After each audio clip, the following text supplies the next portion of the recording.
یو کتاب لیکل شوی دی کنه، یو انګریز یو کتاب لیکلی دی په امریکا کې. هغه په خپل کتاب نوم یې دی دی 100.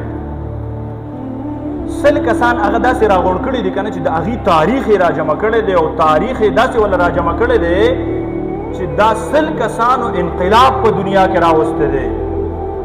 په دې 100 کسانو کې په سلو کسانو کې تاسو ته پته ده د ټولو نه ړومبي چې ریسرچ کو هغه په 1 نمبر باندې پکې نبی علیه الصلاة والسلام راغی چې یو عظیمه هستي تېره شوې ده او هغه انقلاب راوستی دی، هغه تاریخ بدل کړی دی.